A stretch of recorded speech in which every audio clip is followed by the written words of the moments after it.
The marble halls of the Capitol groaned under the pressure of summer heat. Outside, thunderheads rolled across a bruised August sky, casting eerie shadows over the dome. Inside, the air was thick with tension and the sour smell of too much coffee and ambition. The Senate Judiciary Committee hearing was underway, and it had the electricity of a courtroom drama crossed with a funeral. The crowd hushed as Senator John Kennedy of Louisiana leaned into his microphone, his voice low, the way a hound dog growls before the snap. His southern drawl, so often mistaken for warmth, carried a blade's edge today. "Judge Jackson," he said, drawing out her name like a charge sheet. "I'm trying real hard to understand why your security detail costs the taxpayers $2 million a year. That's more than what we spend protecting some embassies." At the witness table sat Judge Celia Jackson, her spine straight, fingers interlocked with the calm precision of a woman used to pressure. She was a woman of 49, striking not just in appearance but in presence, still-willed, meticulous, unshaken.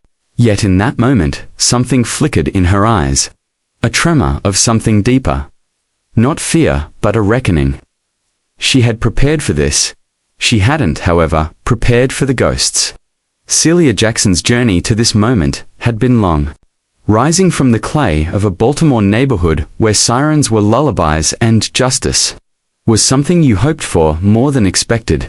Her father, a city bus driver who quoted James Baldwin at breakfast, died when she was 15. Her mother, a nurse who worked night shifts at the VA hospital, kept them afloat with calloused hands and humming gospel songs. Celia learned early that survival was not a given, it was a decision. She excelled, outworked everyone, and eventually wore the black robe. She became the youngest woman ever appointed to the D.C. Circuit Court. But climbing the ladder meant earning enemies. Rulings on civil rights, police reform, corporate corruption, these weren't just law to her. They were promises made to the little girl who sat outside the courtroom while her cousin was sentenced to 30 years for a crime he didn't commit. And now on this sweltering August day, her reputation, her integrity, and a critical piece of her safety were on trial. Kennedy's eyes locked on hers. $2 million, Judge? That's a mighty steep price to protect one person. Can you explain that to the American people? She paused, not because she was unsure, but because the weight of the moment demanded more than facts. "Senator Kennedy," she began, voice clear but firm, "in the past year alone, I've received over 300 threats. Some credible, some terrifyingly detailed. My daughter's school was evacuated in April because someone thought it was clever to text a bomb threat using my name. My husband has been followed. We've moved twice in 6 months. The cost of my security isn't just about my safety, it's about preserving the independence of the judiciary from intimidation." A low murmur passed through the chamber like wind through a graveyard. Kennedy sat back, folding his arms. "That's real unfortunate. But so's the cost to taxpayers." The hearing spiraled. Kennedy pushed harder, invoking fiscal responsibility. Others joined in. Some came to her defense. Senator Ortega from New Mexico, Fireride, leaned in to note the hypocrisy of Congress. Approving military increases without question, but dissecting every dollar spent on protecting judges whose rulings risk their lives. But the damage was done. The narrative was shifting. Behind the scenes, Jackson's staff scrambled. Assistant U.S. Marshal Devin Briggs, once a ranger in Kandahar, now her lead on security, watched from the gallery with a clenched jaw. He'd carried her daughter out of a school lockdown. He'd intercepted a man with a loaded pistol outside her chambers. He knew better than most what the cost of complacency could be. The hearings continued for 3 more days. Outside the courthouse, protesters lined the steps.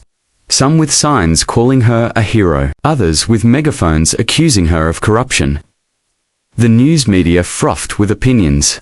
And all the while, Jackson moved like a ghost through her own life-judging cases by day, sleeping with a panic button under her pillow by night. Then came the letter. It arrived in a plain envelope, handwritten, no return address. Inside, just a line of scrawl. "If they won't remove you, I will."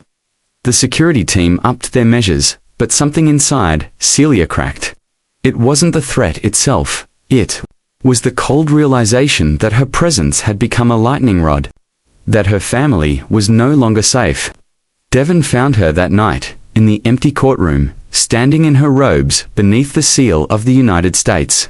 "You don't have to do this alone," he said. She turned to him with eyes tired beyond measure. "I'm not afraid for me," she whispered. "I'm afraid that if I stay, something irreversible will happen, and they'll use it to silence women like me for a generation." She filed her resignation 3 days later. When the news broke, it hit like a tsunami. Senators scrambled. Kennedy, caught off guard, issued a curt statement expressing respect for her decision. Senator Ortega nearly threw a microphone. Activists wept. News outlets ran wall-to-wall coverage. The moment of truth came in her farewell statement, delivered from the same room where she'd been grilled. She stood before the cameras with grace that didn't flinch. "I have always believed in justice," she said. "But justice must not come at the cost of peace of mind or the safety of one's children.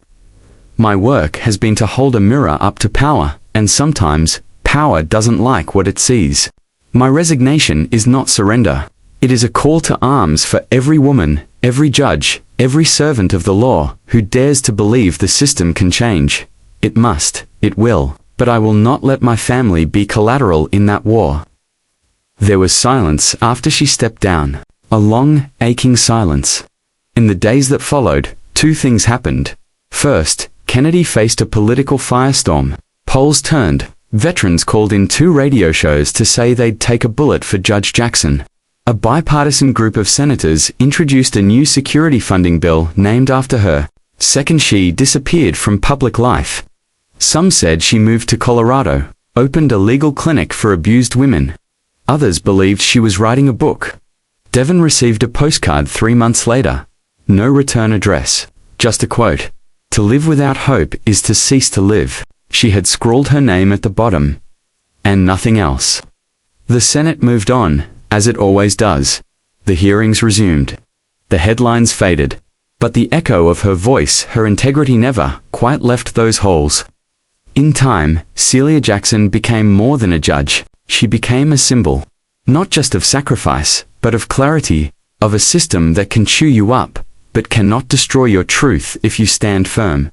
And Senator John Kennedy, some say he softened, others say he learned nothing. But, in private, on late nights, he often re-watched the footage of her final speech. No one knew why. Maybe it was guilt, maybe it was respect, or maybe, just maybe, even the toughest dogs sometimes remember what it means to listen. And in that stillness, in that silence that follows after power has spoken and left the room, maybe that's where real change begins.